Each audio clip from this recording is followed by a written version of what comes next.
Right now, as you listen to my voice, your mind is carrying something heavy. Maybe it's that conversation from 3 days ago that won't stop replaying. Maybe it's tomorrow's meeting, spinning in endless loops.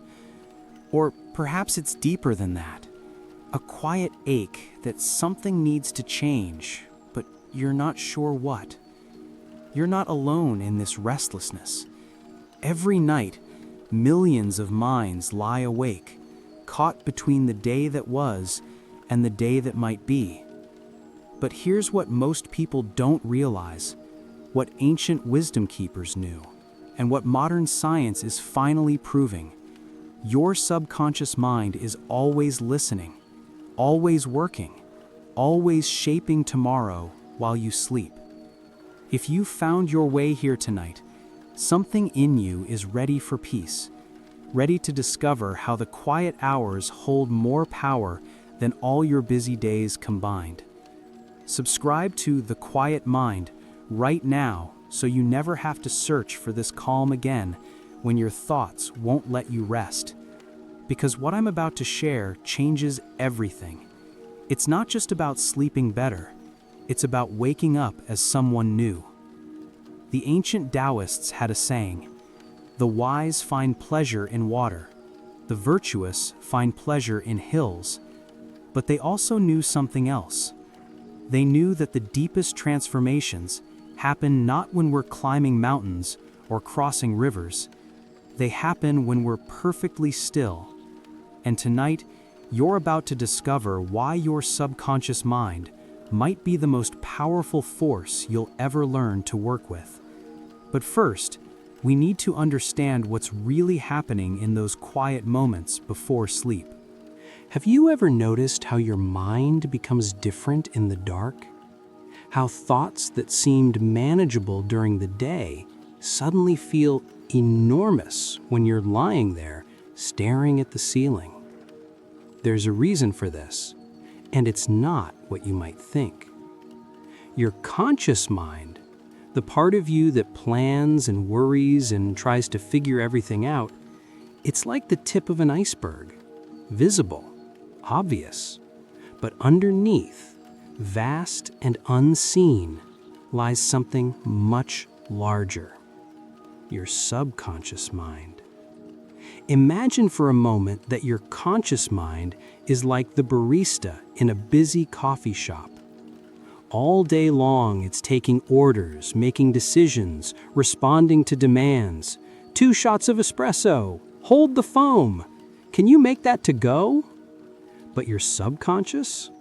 Your subconscious is like the entire supply chain behind that coffee shop. It's sourcing the beans, monitoring the temperature, remembering every customer's usual order, keeping track of inventory you didn't even know existed. It never stops working, even when the conscious barista goes home for the night. The ancient Greeks called this deeper mind the psyche, not just the soul, but the breath of life itself.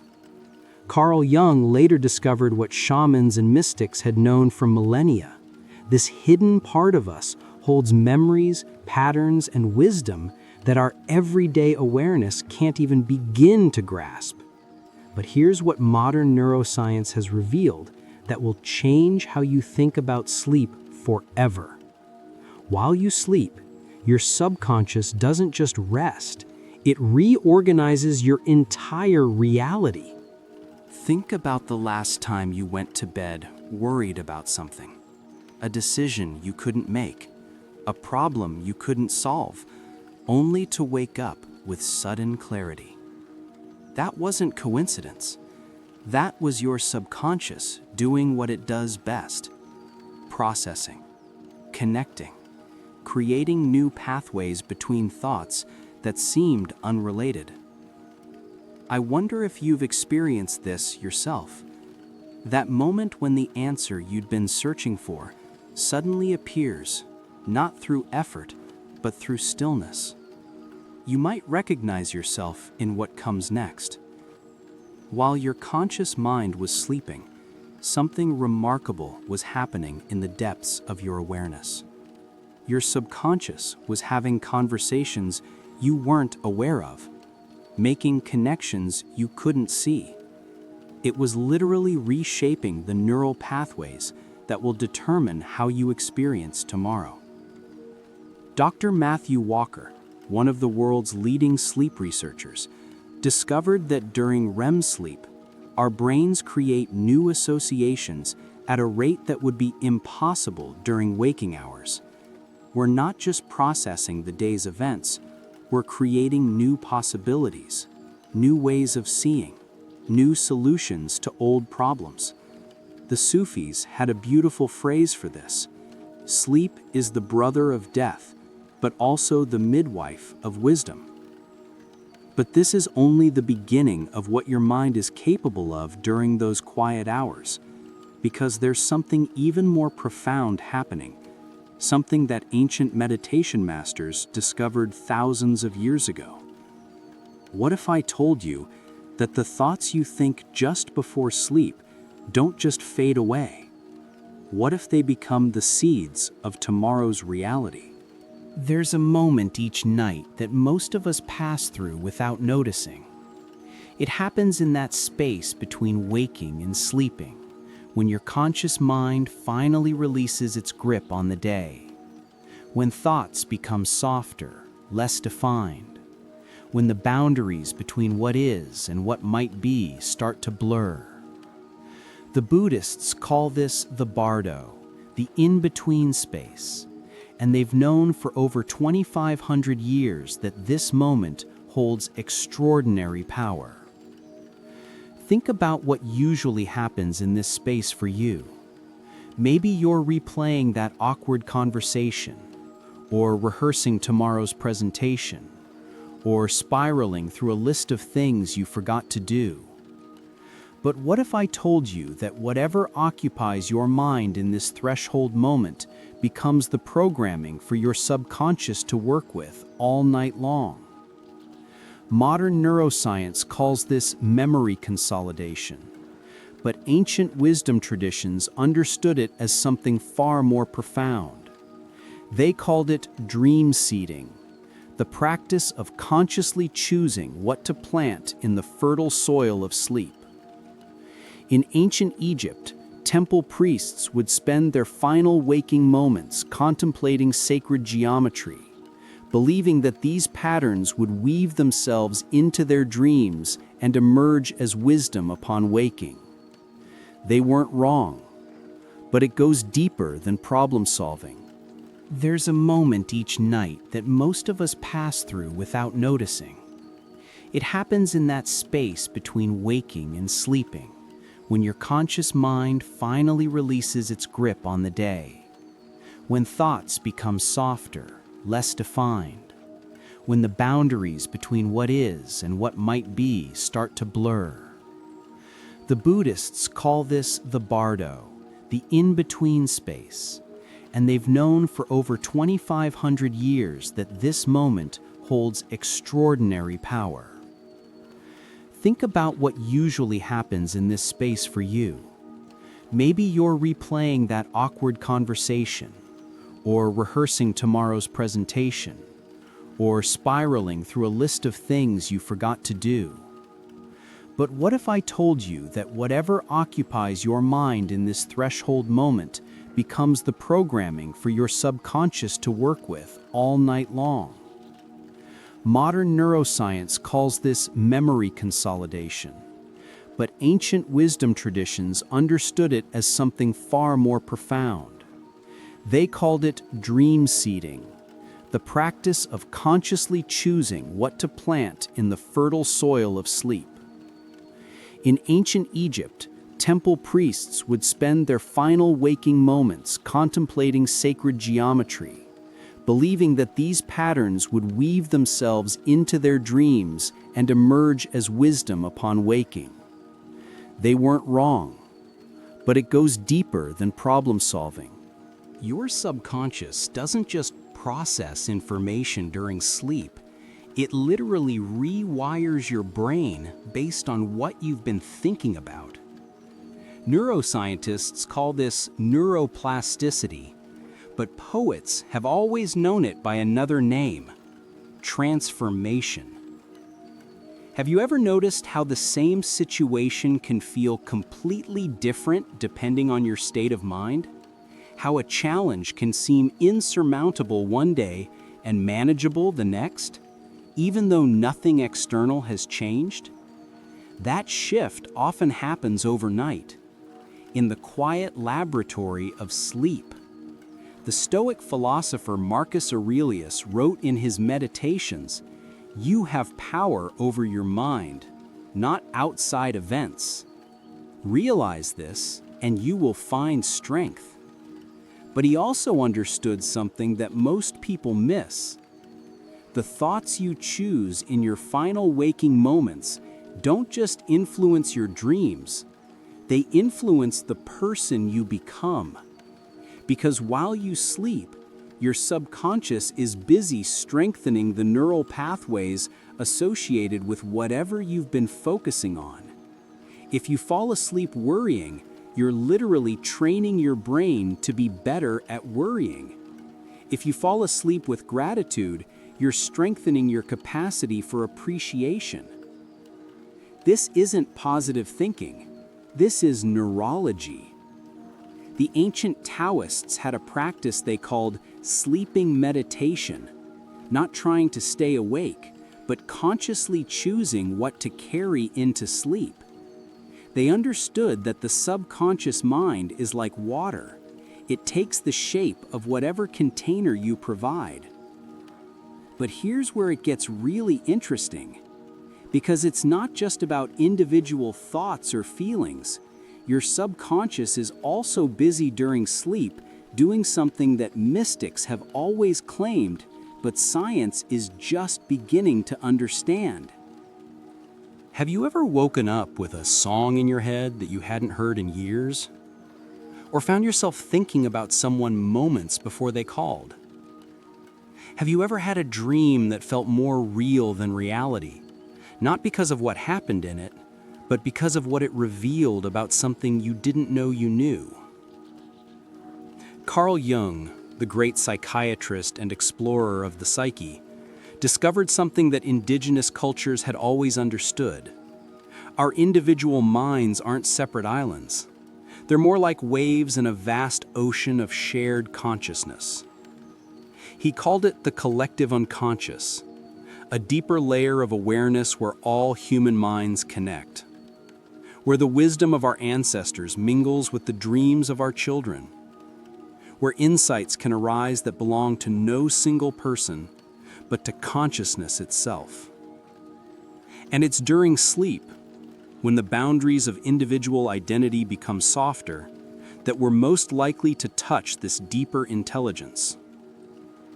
The Aboriginal people of Australia speak of dream time, not just the time when we dream, but a parallel reality where all time exists simultaneously, where the wisdom of the past and the potential of the future are always available. Modern physics is starting to suggest they might have been onto something. Quantum entanglement shows us that particles can remain connected across vast distances, instantly affecting each other in ways that shouldn't be possible. What if consciousness works similarly?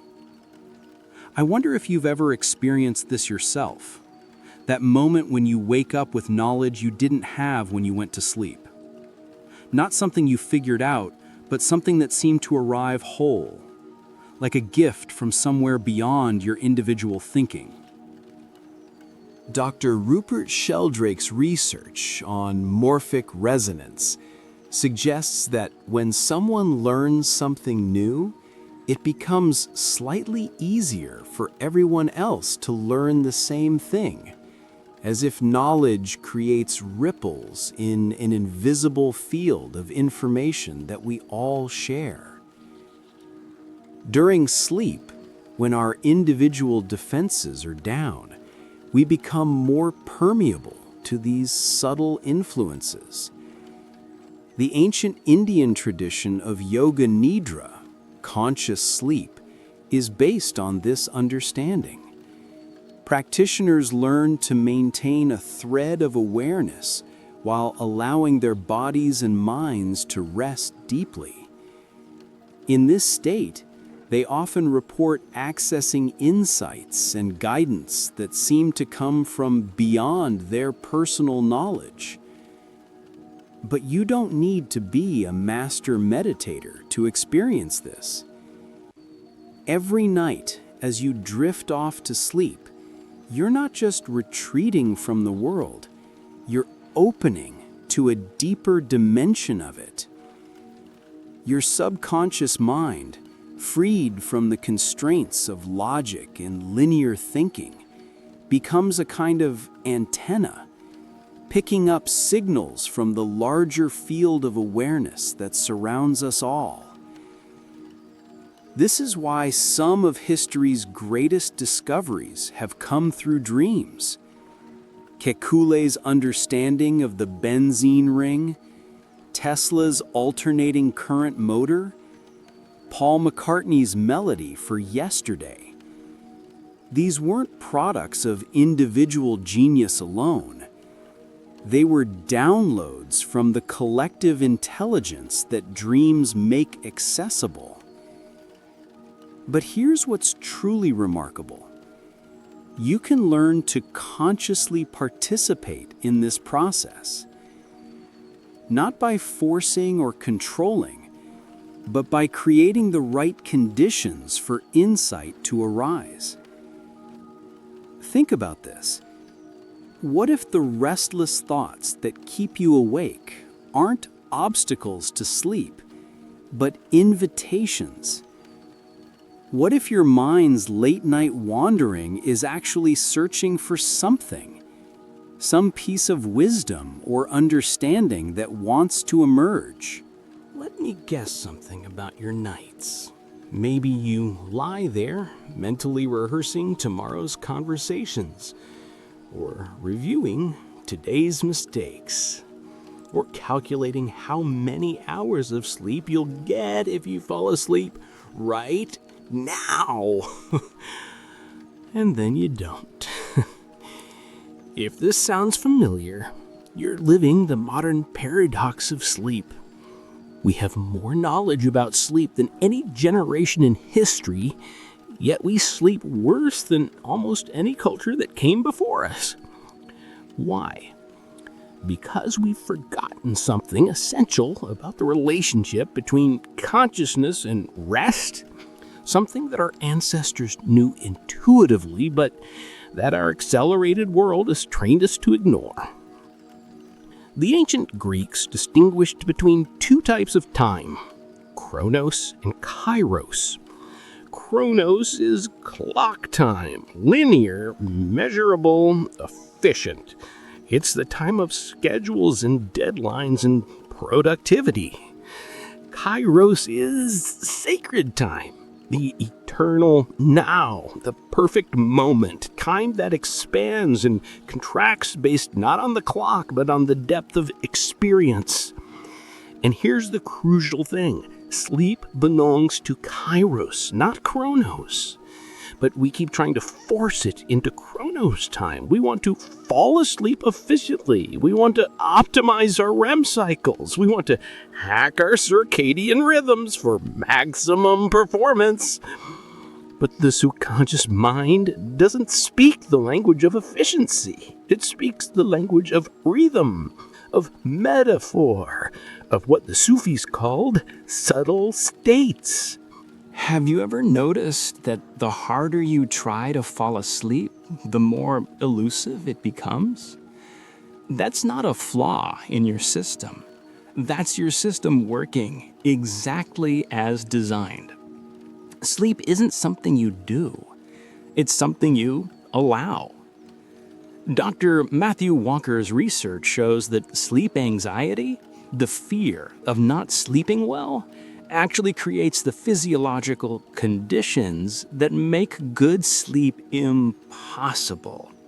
It's a perfect catch-22 that traps millions of people in cycles of restless nights and tired days. But ancient wisdom traditions understood something that modern sleep science is just rediscovering. The path to better sleep isn't through better sleep hygiene, though that helps. It's through a different relationship with consciousness itself. The Taoist sage Zhuangzi told a famous story about a man who was so worried about his shadow and footprints following him that he tried to run away from them. The faster he ran, the more shadows and footprints he created. Finally exhausted, he sat down in the shade of a tree. Instantly, both shadow and footprints disappeared. The moral isn't just about the futility of running from problems. It's about understanding that some things resolve not through effort, but through a quality of non-doing they called wu-wei, effortless action. Sleep is the ultimate practice of wu-wei. You can't force it, but you can create the conditions for it to arise naturally. But those conditions aren't just external, the right temperature, the dark room, the comfortable mattress. The most important conditions are internal. They have to do with how you relate to your own mind in those precious moments before sleep. Modern neuroscience confirms what contemplatives have always known. The brain that's trying to solve problems is fundamentally different from the brain that's preparing for sleep. They operate on different frequencies, use different networks, respond to different cues. The problem-solving brain is like a search engine, active, focused, constantly scanning for relevant information. But the sleep-ready brain is more like a calm lake, receptive, open, allowing whatever arises to simply be there, without needing to fix or change it. Dr. Andrew Huberman's research on the autonomic nervous system shows that we can consciously shift from the sympathetic state, fight or flight, to the parasympathetic state, rest and digest, through specific practices that work with, not against, our natural rhythms. But the most powerful practice isn't a technique at all. It's learning to trust the intelligence of your own subconscious mind, learning to hand over the day's concerns, not to worry, but to the deeper wisdom that works best when your conscious mind steps aside. I'd love to know if this feels familiar to you, that sense of carrying the whole world on your shoulders, especially in the quiet moments before sleep, as if resting means giving up, and giving up means failure. But what if the opposite were true? What if rest, true rest, was actually the most intelligent thing you could do? What if sleep wasn't an escape from life, but a deeper engagement with it? There's a moment every night when you have a choice. It happens in that space between deciding to go to sleep and actually falling asleep. When you're lying there and your mind is still active, still processing, still trying to figure things out.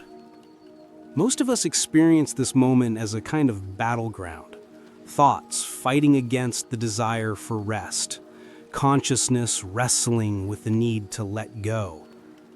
But what if this moment wasn't a problem to solve, but a doorway to walk through?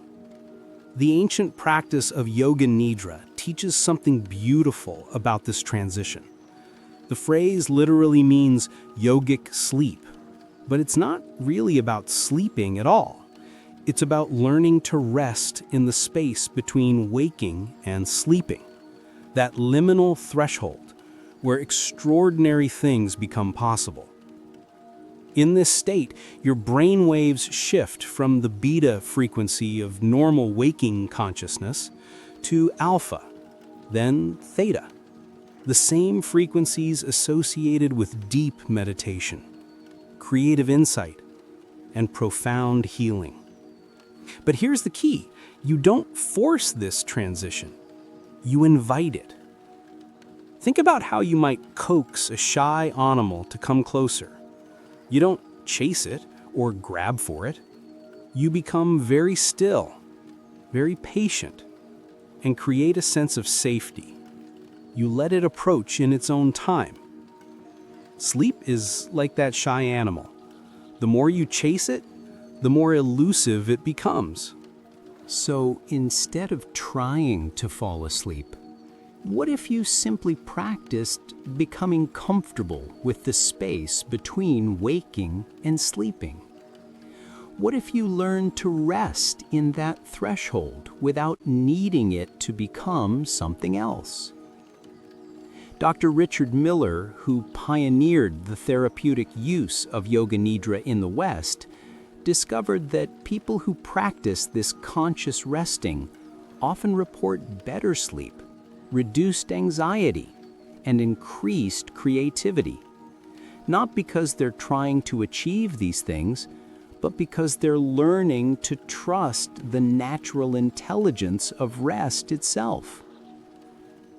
Here's a simple practice you can try tonight.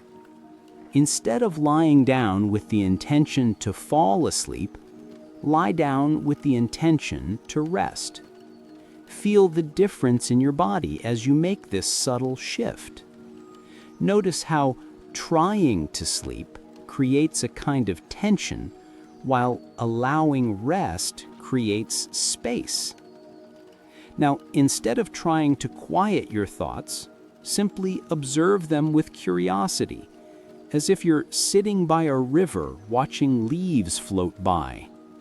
You're not trying to stop the river or control the leaves. You're just watching.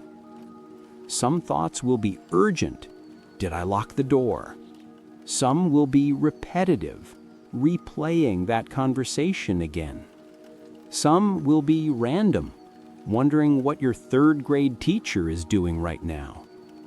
It doesn't matter what the thoughts are. What matters is your relationship to them. The Zen teacher Suzuki Roshi had a beautiful phrase for this. Don't follow, don't push, don't associate. Just let thoughts arise and pass, like clouds in an empty sky. Have you ever noticed how your dreams often contain elements from the day, but rearranged in impossible ways? That's your subconscious mind doing what it does best, making new connections, finding hidden patterns, creating meaning from seemingly random information. But this process doesn't start when you fall asleep. It begins in that twilight state, when your conscious control starts to soften. Dr. Aaron Walmsley's research at Harvard shows that the hypnagogic state, that drowsy space just before sleep, is actually one of the most creative states of consciousness. Salvador Dali used to nap in a chair holding a key, so that when he dozed off and the key fell, the sound would wake him up, and he could capture the surreal images from this threshold state. Thomas Edison did the same thing with ball bearings. He understood that this liminal consciousness was where his best ideas lived. But you don't need to be an artist or inventor to access this wisdom. Every night, this state is available to you. This space where the logical mind softens and a deeper intelligence begins to emerge. And here's what's remarkable. When you learn to rest comfortably in this threshold space, something unexpected happens. You stop being afraid of not sleeping. You start to trust that even if sleep doesn't come immediately, this conscious resting is deeply nourishing. Paradoxically, this trust often allows sleep to arrive more easily. But the real magic happens when you begin to work consciously with what you bring into this threshold state. When you learn to seed your subconscious with intentional thoughts and images before surrendering to sleep. What if I told you that the last thought you think before sleep isn't just a random mental event, but a seed planted in the most fertile ground of your consciousness, What if that seemingly innocent moment when you finally stop trying to figure everything out and surrender to rest is actually when your most profound transformation begins? The ancient Egyptians believed that dreams were messages from the gods. The Greeks built temples where people would go to receive healing dreams. Indigenous cultures around the world have always understood that the dream world and the waking world are intimately connected, two sides of the same larger reality. Modern neuroscience is finally catching up to what mystics have always known. Dr. Deirdre Barrett at Harvard has documented hundreds of cases of what she calls problem-solving dreams, breakthrough insights that arrive during sleep, often in response to questions consciously posed before bedtime. Kekulé discovered the structure of benzene after dreaming of a snake eating its own tail. Tesla's rotating magnetic field came to him in a dream. Even Google's Larry Page credits a dream for inspiring the idea of downloading the entire web and searching only the links. But it goes beyond problem solving. Your subconscious mind doesn't just work on intellectual puzzles during sleep, it works on emotional healing, creative inspiration, and what Jung called individuation, the lifelong process of becoming who you truly are. So what if, instead of falling asleep to whatever random thoughts happen to be cycling through your mind, you consciously chose what to offer to this deeper intelligence? This isn't about forcing specific outcomes or trying to control your dreams. That's still the conscious mind trying to be in charge. This is about learning to collaborate with the deeper wisdom that emerges when your everyday awareness steps aside. The Tibetan tradition of dream yoga teaches something beautiful about this. They don't try to direct their dreams like movie directors. Instead, they cultivate what they call dream awareness, a quality of consciousness that remains present and responsive even during sleep. But the practice begins in that twilight moment before dreams arrive. Here's a simple but powerful practice that draws from traditions thousands of years old. As you settle into bed tonight, instead of rehashing the day's problems or worrying about tomorrow's challenges, try offering a different kind of question to your subconscious mind. Not, how do I solve this problem, but what do I need to understand about this situation? Not, what should I do, but what wants to emerge through me? Not, how do I fix this, but what is this trying to teach me? Can you feel the difference in those questions? The first set comes from the problem-solving mind that's trying to control outcomes. The second set comes from a deeper place, a willingness to receive wisdom rather than manufacture solutions.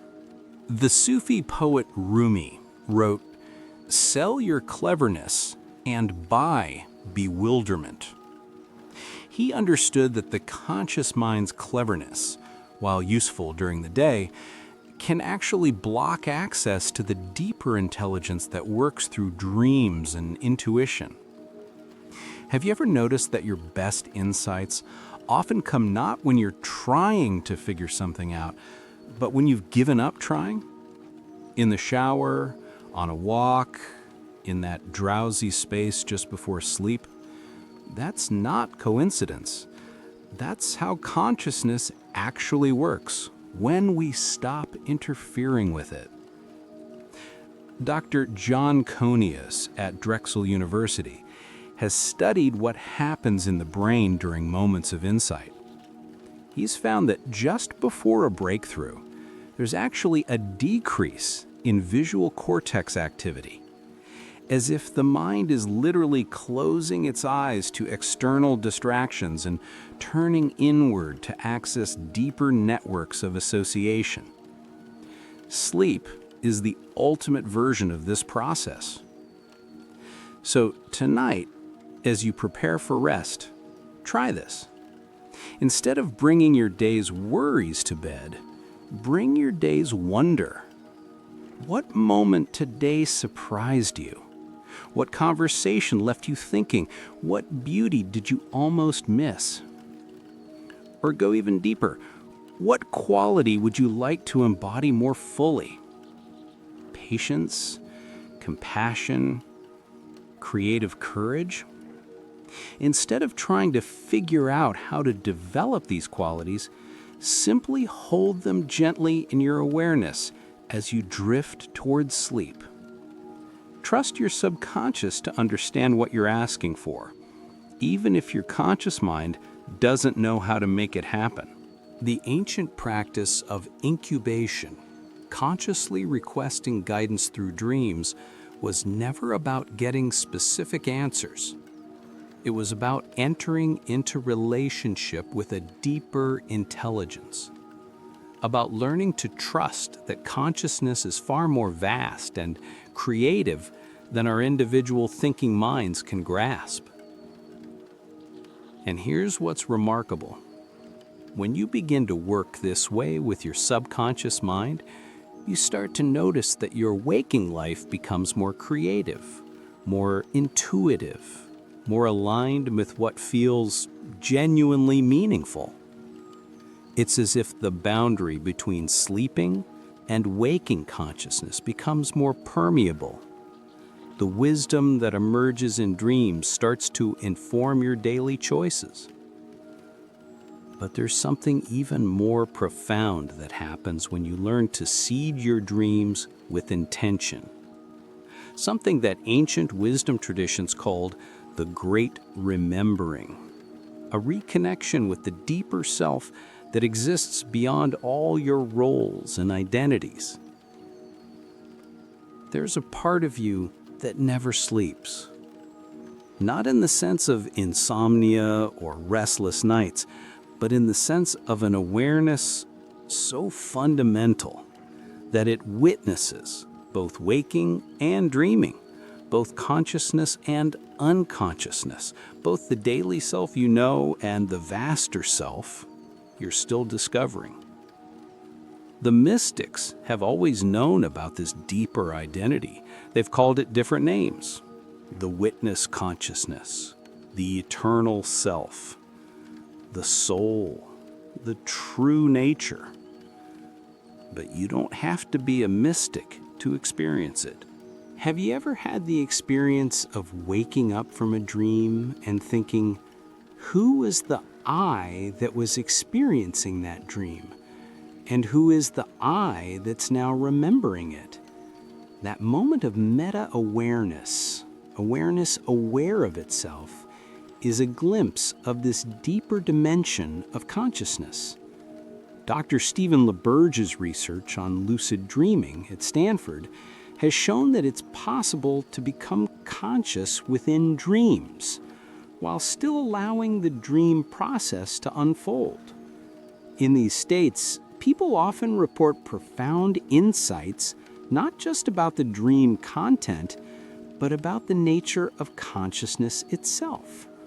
They realize that the dreamer, the dream, and the awareness witnessing both are all expressions of the same fundamental consciousness. But you don't need to achieve lucid dreaming to access this deeper identity.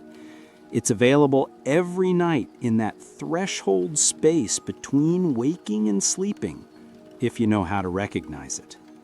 The non-dual traditions of Advaita Vedanta and Zen Buddhism teach something beautiful about sleep. They suggest that the deep, dreamless sleep we experience each night is actually our most direct experience of pure awareness, consciousness without content, awareness without objects. We just usually don't remember it because our ordinary minds aren't trained to recognize states of consciousness that don't involve thinking or experiencing something. But tonight, as you settle into rest, you can begin to cultivate what the traditions call continuity of awareness, learning to maintain a thread of conscious presence even as you surrender to sleep. This isn't about staying awake. It's about recognizing the awareness that remains present whether you're awake or asleep. Here's a practice that's been used for thousands of years, adapted for our modern understanding. As you lie down to sleep, instead of trying to quiet your mind or control your thoughts, simply rest as the awareness that's observing your mind. Notice that there's a part of you that's aware of your thoughts, but isn't itself a thought. A part of you that's aware of your emotions, but isn't itself an emotion. A part of you that's aware of your body, but isn't limited by your body's boundaries. This is what the sages called your true nature, not the collection of thoughts, feelings, and sensations that make up your daily identity, but the spacious awareness within which all experiences arise and pass away. I wonder if you've glimpsed this deeper self in moments of profound beauty or deep meditation, that sense of being both completely yourself and completely connected to something infinitely larger? Sleep offers us a nightly opportunity to return to this recognition. Dr. Richard Miller's work with eye rest meditation has shown that people who practice resting as this deeper awareness often experience what he calls the felt sense of wholeness, a recognition that they are fundamentally okay, regardless of what's happening in their external circumstances. This isn't a belief or a concept. It's a direct experience of the part of consciousness that remains untouched by life's inevitable ups and downs.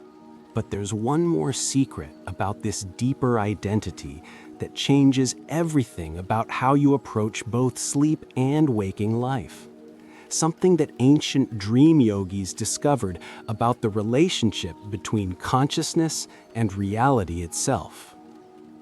What if everything you think you know about the difference between dreaming and waking is backwards? What if what you call real life is actually a very convincing dream, and what you call dreams are glimpses of a more fundamental reality? Before you dismiss this as mystical nonsense, consider what modern physics and neuroscience are telling us about the nature of reality. Your brain doesn't actually see the world directly. It takes fragmentary electrical signals from your sensory organs and constructs what feels like a seamless three-dimensional experience of reality. Neuroscientist Andy Clark calls it the brain's best guess about what's happening around you. But here's the thing, the brain uses exactly the same constructive process during dreams. The same neural networks, the same meaning-making mechanisms, the same sense of being a self moving through a world of experiences. So how do you know which one is more real? The ancient Hindu scriptures contain a radical teaching called Maya, usually translated as illusion, but more accurately understood as the creative power of consciousness. They suggest that what we call reality is consciousness appearing as form, time, and experience.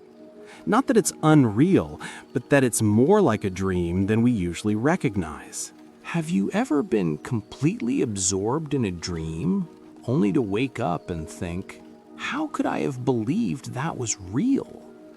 But then, throughout your day, you're completely absorbed in the waking experience, never questioning its reality. Until maybe, In a moment of profound beauty or deep meditation, you get a glimpse that this too might be more malleable than it appears. The Tibetan tradition of dream yoga is based on this recognition. They practice becoming lucid in dreams, not just for the sake of interesting dream experiences, but to recognize that the same awareness that can become conscious within a dream is the awareness that's experiencing waking life. If you can wake up within a dream, what does it mean to wake up within waking? Dr. Stephen LaBerge found that people who become skilled at lucid dreaming often report that their waking life feels more vivid, more creative, more responsive to intention.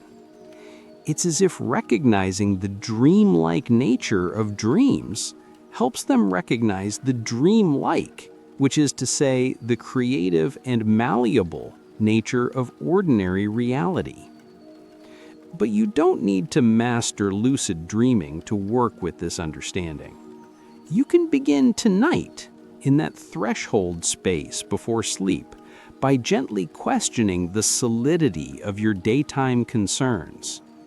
As you review your day, instead of taking your experiences completely literally, try holding them a little more lightly. That difficult conversation, what if it was more like a challenging scene in a dream? That worry about tomorrow? What if it's a story your mind is telling, not a solid fact about the future? This isn't about dismissing your experiences or becoming detached from life. It's about recognizing that your experiences are far more fluid and responsive to consciousness than our materialist culture teaches us. The quantum physicist David Bohm suggested that reality might be more like a flowing wholeness than a collection of separate, solid objects. What we call things might be more like persistent patterns in an ever-changing field of energy and information. If that's true, then consciousness isn't just observing reality, it's participating in creating it. The Sufi poet Ibn Arabi wrote, "Wherever you turn, there is the face of God." He wasn't being metaphorical. He was describing the recognition that consciousness and reality are not separate, that what you call the world is consciousness appearing to itself as experience. I wonder if you've had moments when this felt true to you, times when the boundary between inner and outer seemed to dissolve, when your state of consciousness seemed to be directly reflected in what was happening around you. Maybe it was during a period of deep love, when everything seemed infused with beauty, or during a time of grief when the whole world seemed to mirror your sadness, or in moments of profound peace when everything felt perfectly harmonious. What if those weren't coincidences, but glimpses of how consciousness and reality actually work together? Tonight, as you prepare for sleep, try this. Instead of thinking of dreams as something that happens to you, consider the possibility that you are the consciousness through which dreams appear. And instead of thinking of your waking life as something fixed and solid, consider the possibility that it too is consciousness appearing as experience, malleable, responsive, creative.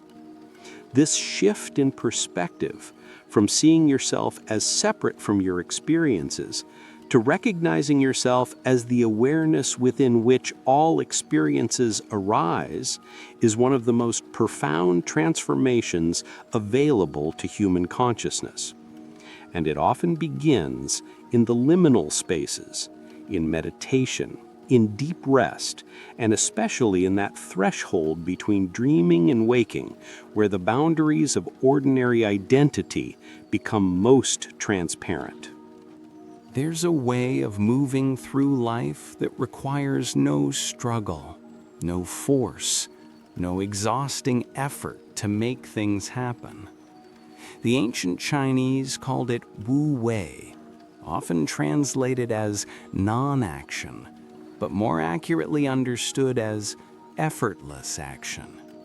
Action that flows from alignment rather than ambition, from presence rather than pushing. And it's something you can practice every single night as you transition into sleep. Think about how a river flows around obstacles. It doesn't fight the rocks in its path. It finds the natural way through or around them, always moving toward its destination, but never in opposition to what's actually there.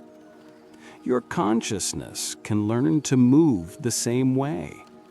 Most of us approach sleep like we approach everything else, with effort. We try to fall asleep. We work at relaxing. We struggle to quiet our minds. But what if sleep, like the river's flow, happens most naturally when we stop trying to make it happen and start allowing it to unfold? Dr. Herbert Benson's research on the relaxation response showed that the body has an innate ability to shift into states of deep rest and healing, but only when the mind stops trying to control the process. The harder you try to relax, the more tense you become. The more you effort to let go, the tighter you hold on. Have you experienced this paradox yourself? Those nights when you're exhausted but can't fall asleep because you're trying too hard to sleep? Or those moments when you're seeking inspiration but find it only when you stop searching and start simply being present? This is where the ancient wisdom of Wu Wei becomes practical. Instead of trying to make sleep happen, you learn to create the conditions where sleep can happen naturally. Instead of forcing your mind to be quiet, you learn to be comfortable with whatever thoughts arise, knowing they'll settle on their own when they're ready.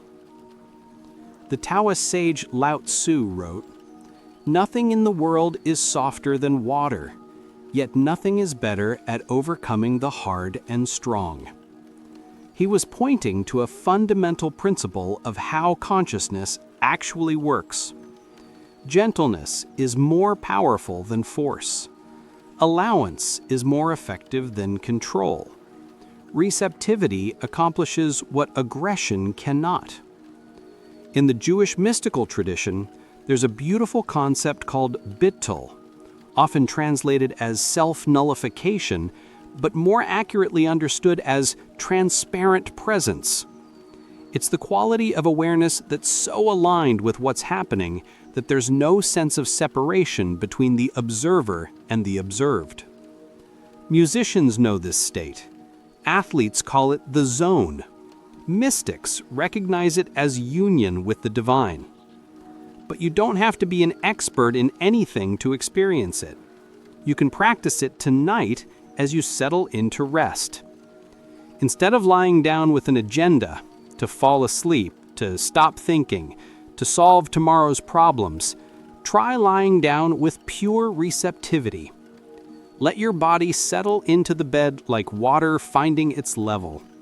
Let your breath find its own natural rhythm without trying to control it. Let your thoughts come and go like clouds moving through an open sky. Can you feel the difference between efforting and allowing, between trying to make something happen and creating space for it to unfold naturally? Dr. John Kabat-Zinn's research on mindfulness meditation shows that this quality of open, non-judgmental awareness actually changes brain structure over time. It strengthens the neural networks associated with emotional regulation, creative insight, and what neuroscientists call the default node network, the brain's natural state when it's not focused on specific tasks. It's as if learning to allow your experience without trying to change it actually allows your brain to reorganize itself in more harmonious patterns. The 13th century Persian poet Sadi wrote, "I am a hole in a flute that the Christ's breath moves through. Listen to this music." He was describing the ultimate expression of Wu Wei, becoming so transparent to life that it flows through you without obstruction. What would it be like to approach your whole life this way? Not passive or inactive, but responsive. Not controlling or forcing, but creative and spontaneous. What would it be like to trust that your deepest intelligence knows what wants to happen next, even when your thinking mind doesn't? This is what begins to happen when you practice effortless action in the threshold space before sleep. You start to discover that the same awareness that can allow sleep to come naturally can allow your whole life to unfold with greater ease and authenticity.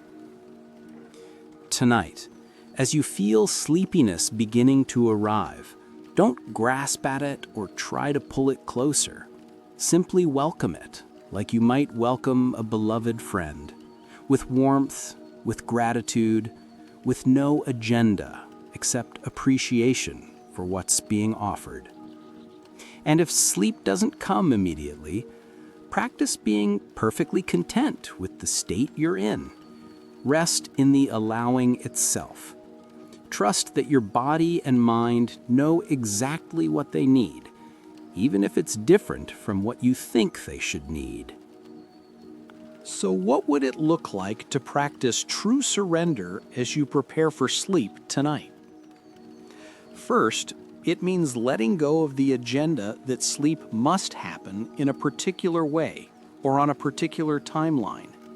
Can you be genuinely okay with whatever your experience is? Drowsy or alert, peaceful or restless, clear or confused? Dr. Tara Brach, a leading teacher of mindfulness and emotional healing, describes true acceptance as having three components: recognizing what's actually happening, allowing it to be there without trying to fix it, and investigating it with kindness rather than judgment. So, as you lie down tonight, try this three-step process. First, simply notice what's present in your awareness. Maybe there's physical tension. Maybe there's mental chatter. Maybe there's emotional residue from the day. Just notice, without trying to change anything. Second, practice allowing whatever's there to be there. This doesn't mean you like it or want it to continue forever. It just means you're not adding the extra layer of resistance that turns discomfort into suffering. Third, bring a quality of gentle curiosity to your experience.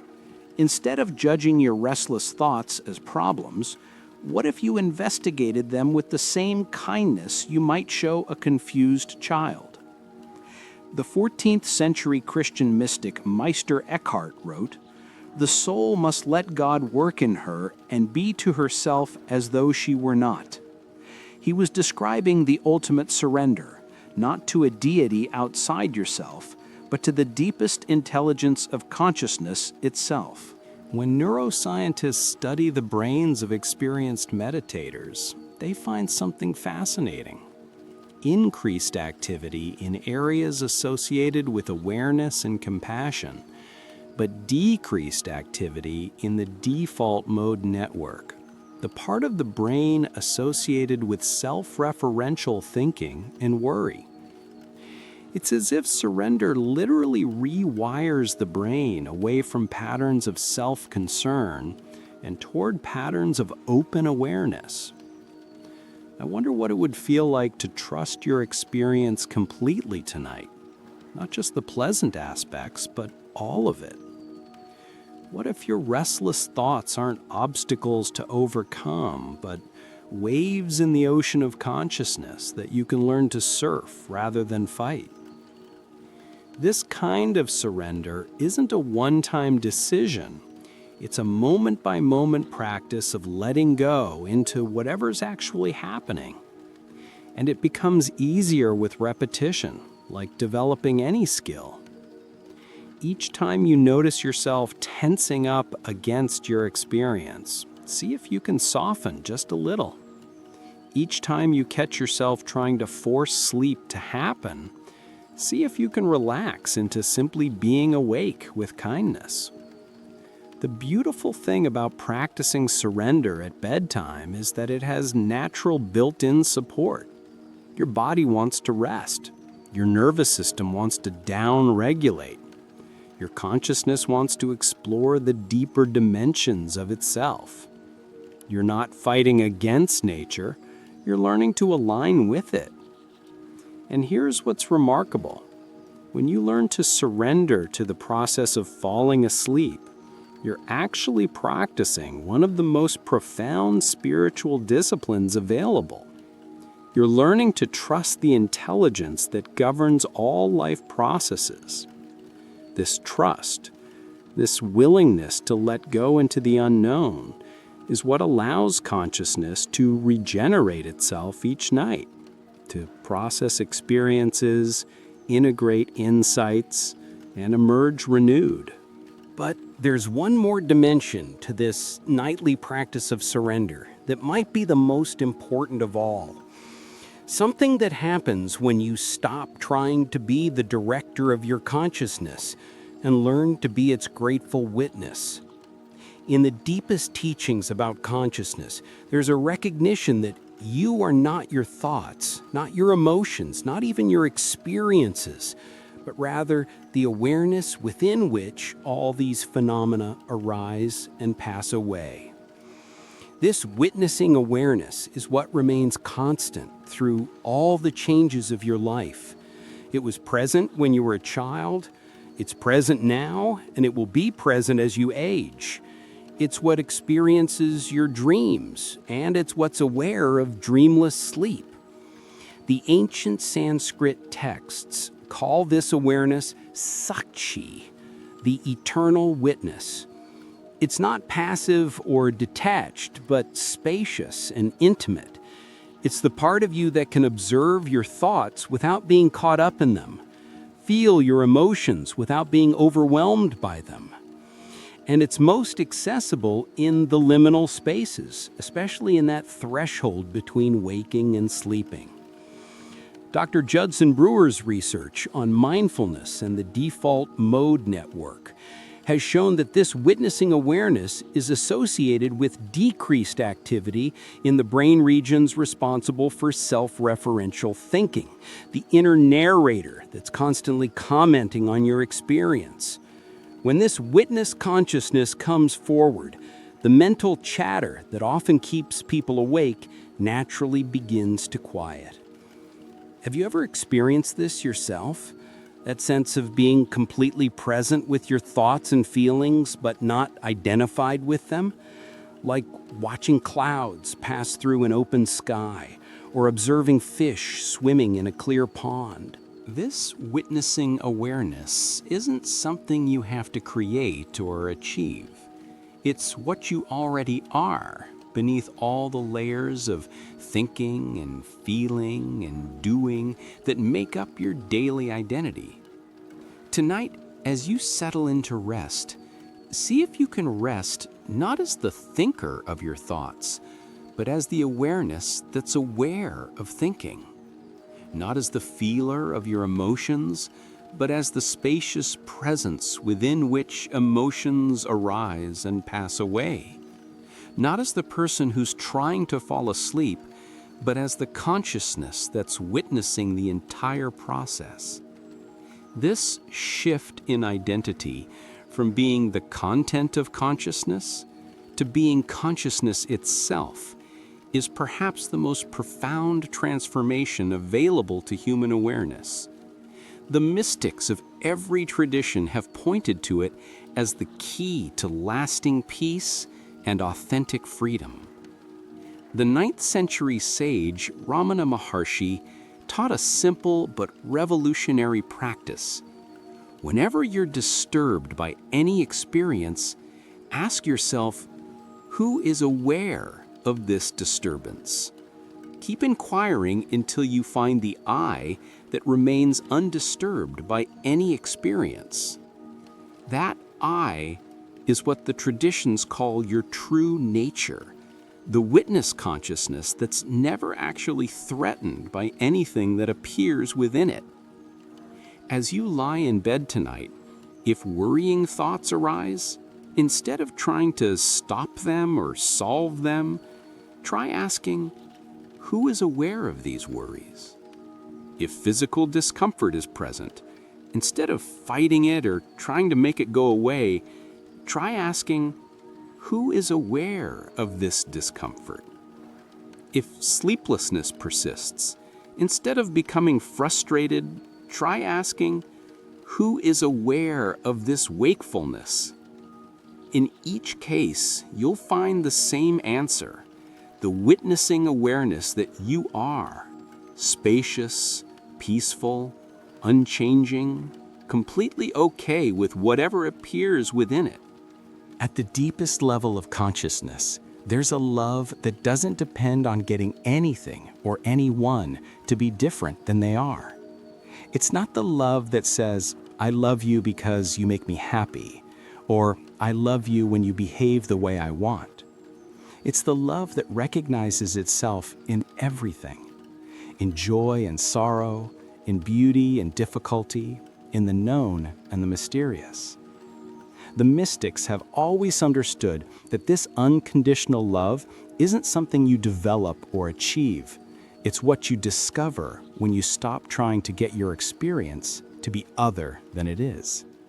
It's the natural fragrance of consciousness when it's not in opposition to itself. Dr. Barbara Fredrickson's research on what she calls Love 2.0 has shown that love isn't just an emotion between specific people, but a fundamental capacity of consciousness, a way of connecting that can arise in any moment when awareness is open and present. She's found that people who cultivate this broader sense of love experience better physical health, stronger immune function, and greater resilience in the face of life's inevitable challenges. Have you ever experienced this quality of love yourself? Maybe in a moment of profound beauty, when you felt connected to everything around you, or during a time of deep compassion, when your heart seemed to extend beyond its normal boundaries? This isn't romantic love or even personal affection, though it can include both. It's what the Buddhist tradition calls metta, or loving kindness, what Christianity calls agape, what the Sufis call ishq, the love that recognizes the fundamental unity underlying all apparent separation. And you can practice opening to this love every night as you prepare for sleep. Instead of lying down with all your judgments about the day, what went wrong, what could have been better, what you wish had happened differently, try lying down with appreciation for what was actually given. Not appreciation because everything was perfect, but appreciation for the gift of experience itself, for consciousness that can know beauty and difficulty, joy and sadness, clarity and confusion. As you review your day, instead of focusing only on problems that need solving, try also noticing moments of unexpected grace, the stranger's smile, the way light fell across your coffee cup, the feeling of air filling your lungs. These aren't small things. They're expressions of the love that creates and sustains all existence. The 13th century Sufi poet Rumi wrote, "Love is the bridge between you and everything." He wasn't being sentimental. He was describing the most fundamental force in the universe, the attraction that draws consciousness to know itself through infinite forms of experience. Modern physics tells us that what appears as separate particles are actually waves in a unified field. What appears as individual consciousness might be something similar, unique expressions of a single, universal awareness exploring itself through billions of perspectives. If that's true, then the love you feel for another person is actually consciousness recognizing itself. The beauty you perceive in nature is awareness appreciating its own creativity. The compassion you feel for suffering is the universe caring for itself. This recognition changes everything about how you relate to your experience, including the experience of falling asleep. Instead of sleep being an escape from life, it becomes a return to the source of all life.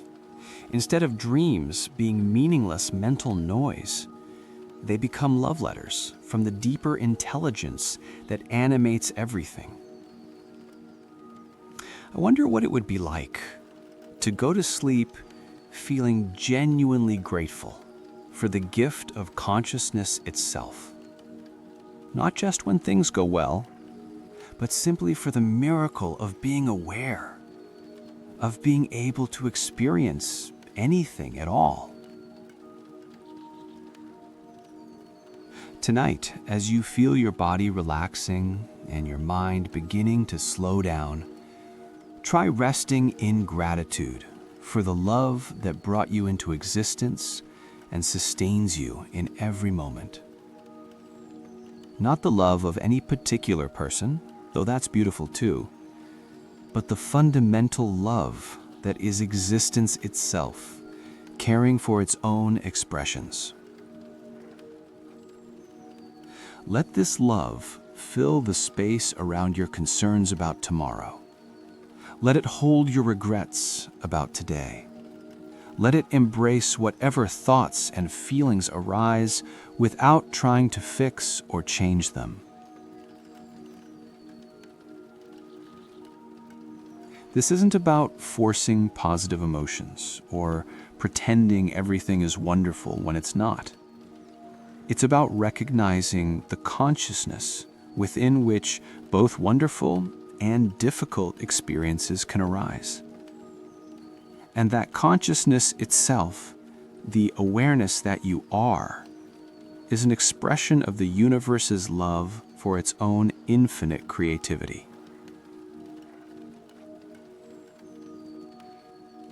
Dr. Andrew Newberg's research on the neuroscience of transcendent experiences shows that when people connect with this sense of universal love and connection, their brains show increased activity in areas associated with compassion and decreased activity in regions associated with fear and separation.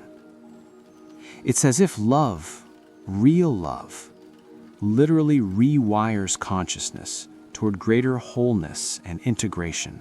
Every morning, you wake up as someone slightly different than who you were the night before. Not dramatically different. You still have the same memories, the same relationships, the same responsibilities, but something subtle has shifted in the night. Some integration has occurred. Some healing has taken place. Most of us don't notice these micro-transformations because we're immediately swept up in the momentum of our daily lives, but they're happening nonetheless. These small resurrections that occur each time consciousness emerges from the depths of sleep. The ancient Egyptians understood this so well that they structured their entire spiritual practice around it. They saw each night as a journey through the underworld, and each dawn as a rebirth into new possibilities. Modern neuroscience confirms their intuition. During sleep, your brain literally reorganizes itself, strengthening some neural pathways while pruning others, consolidating memories and integrating experiences in ways that create new patterns of thinking and feeling. Dr. Sarah Mednick's research on sleep and creativity has shown that people often wake up with enhanced problem-solving abilities, improved emotional regulation, and increased access to insights that weren't available before sleep. But these changes aren't automatic. They depend partly on what you bring to the threshold of sleep and how consciously you participate in the process of awakening. Have you ever had the experience of going to bed confused about something and waking up with clarity? Or falling asleep feeling emotionally stuck and rising with a sense of resolution? That's not coincidence. That's consciousness doing what it does best when your everyday mind steps aside. I wonder what insights might be waiting for you in tomorrow morning's awakening. What integration might have occurred during tonight's sleep that could shift how you understand yourself and your possibilities. The beautiful thing is that you don't have to wait passively for these gifts to appear. By how you prepare for sleep, with what intentions, what quality of surrender, what depth of presence, you can participate consciously in your own transformation. Each night becomes an opportunity to plant seeds in the fertile soil of your subconscious. Each morning becomes a harvest of whatever has grown in the darkness. So tonight, as you feel sleep approaching, try holding a gentle question in your awareness. What wants to emerge through me? Not from a place of efforting or trying to make something happen, but from genuine curiosity about what your deeper intelligence might want to express. And tomorrow morning, before you fill your mind with the day's agenda, take a few moments to simply listen, to notice what feels different, what new capacity might be available, what fresh perspective might be present. Dr. Rick Hanson's research on experience-dependent neuroplasticity shows that the brain is constantly reshaping itself based on what you repeatedly experience and attend to. This means that each time you consciously participate in the cycle of sleep and awakening, you're literally sculpting your neural architecture toward greater wisdom, compassion, and creative possibility. Over time, this practice transforms not just how you sleep and wake, but how you understand the nature of change itself. You begin to trust that consciousness is always evolving, always integrating new possibilities, always capable of fresh perspectives. You start to see that the self you think you are, fixed, solid, predictable, is actually much more fluid and creative than you imagined. Here's a truth that might change how you think about everything. You are not a thing that exists, but a process that's happening. Not a fixed self moving through time, but consciousness continuously creating and recreating itself through the experiences you call your life. The Buddhist teaching of anatta, or no self, points to this recognition. Not that you don't exist, but that what you are is far more fluid and dynamic than your ordinary sense of identity suggests. You are more like a river than a rock, more like music than an instrument, more like the dance than the dancer. Modern neuroscience supports this ancient insight.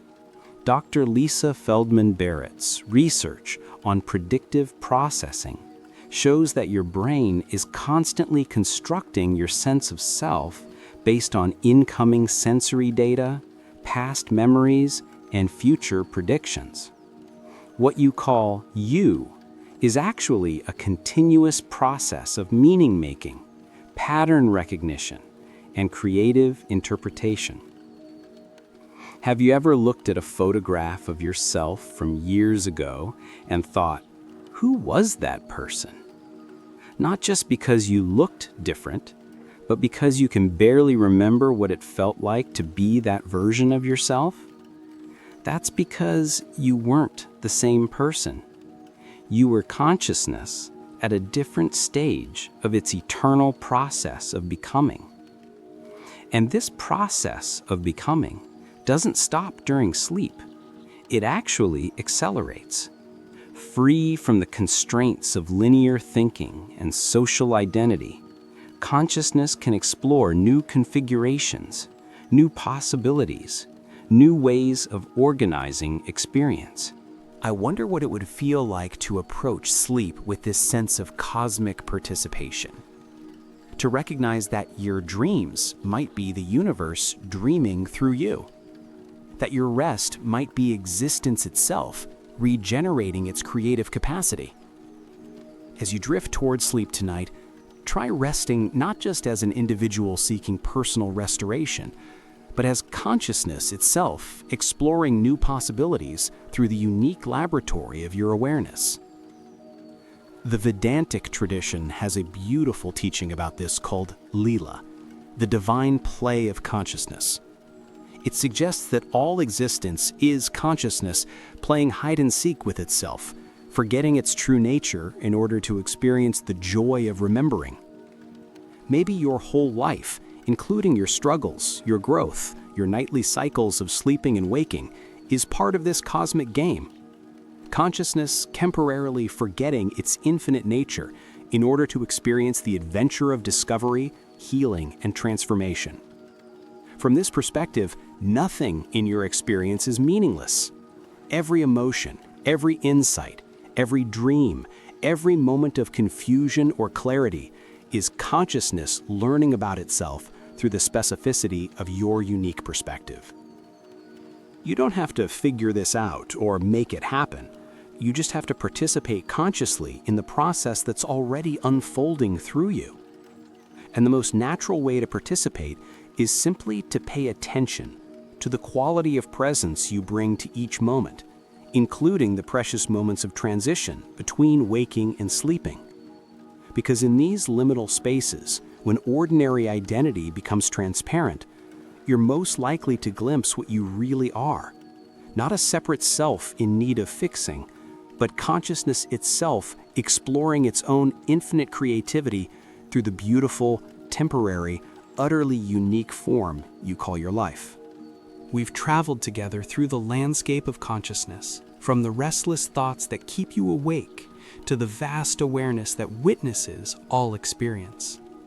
We've explored how your subconscious mind works while you sleep, how to seed your dreams with intention, how to practice the art of surrender, and how to recognize yourself as the infinite consciousness temporarily experiencing itself through human form. But all of this knowledge, all of these insights, are just pointing to something that can only be lived, only experienced, only embodied in the intimate privacy of your own awareness. There's a quality of presence, call it peace, call it love, call it the silence that underlies all sound, that doesn't depend on getting any of this right. It doesn't require perfect sleep or profound dreams or transcendent experiences. It's available right now, in this moment, as the awareness that's hearing these words and contemplating these ideas. Dr. Jon Kabat-Zinn often says that meditation isn't about feeling better, but about getting better at feeling. The same is true for everything we've explored tonight. It's not about sleeping better, though that often happens. It's not about having amazing dreams, though that's possible too. It's about getting better at being present with whatever your experience actually is. And maybe that's the real secret, the one that all the ancient traditions point to and all the neuroscience research confirms. Presence itself is healing. Awareness itself is transformative. Simply being consciously here, now, with whatever is happening, is perhaps the most radical act available to human consciousness. Have you felt it during our time together? That quality of spacious attention that can hold worry and peace, restlessness and calm, knowing and not knowing with equal compassion? That's what you truly are. Not the person who has problems, but the awareness within which all problems arise and are ultimately resolved. Tonight, when you go to bed, you don't need to remember everything we've talked about. You don't need to practice every technique or hold every insight. You just need to remember this: the consciousness that you are is infinitely vaster than any experience that appears within it. Rest in that vastness. Let it hold your thoughts like the sky holds clouds. Let it embrace your emotions like the ocean embraces waves. Let it welcome your dreams like space welcomes stars. And tomorrow, when you wake up, carry a little of that silence with you, not as something you have to maintain or protect, but as something you can return to whenever life feels overwhelming. In the middle of a stressful day, you can pause for just a moment and remember, there's a part of you that remains untouched by any stress. During a difficult conversation, you can breathe and recall, there's an awareness in you that can listen without judgment and respond without reactivity. Before an important decision, you can rest briefly in the recognition, there's an intelligence in you that knows what wants to happen next, even when your thinking mind is uncertain. This isn't about becoming someone different. It's about remembering who you've always been beneath all the stories, all the roles, all the identities you've worn like clothing. The 14th century Persian poet Hafez wrote, "I wish I could show you, when you are lonely or in darkness, the astonishing light of your own being." That light, the light of pure awareness, is what we've been exploring together. It's always been there. It will always be there. All the practices, all the insights, all the wisdom traditions are just different ways of helping you recognize what was never actually hidden. And the beautiful thing is that this recognition doesn't require perfect conditions or special circumstances. It's available in the messiness of ordinary life, in the challenges as much as the joys, in the darkness as much as the light. Dr. Daniel Siegel's research on integration shows that when we can hold all aspects of our experience, pleasant and unpleasant, familiar and strange, with what he calls kind awareness, our brains literally rewire themselves towards greater coherence and resilience. But the mystics have always known this. They've understood that consciousness becomes more integrated not by rejecting any part of experience, but by learning to rest as the awareness that can embrace it all. So, as our time together comes to an end, know this: you have everything you need, not just for better sleep, but for a more awakened life. You have the capacity to meet whatever arises with presence. You have access to the silence that underlies all sound. You have the ability to rest as the awareness that witnesses all change without being disturbed by any change. And if there are nights when you forget this, when worry takes over or restlessness dominates, be gentle with yourself. Even forgetting is part of the process. Even struggling is consciousness exploring itself through difficulty.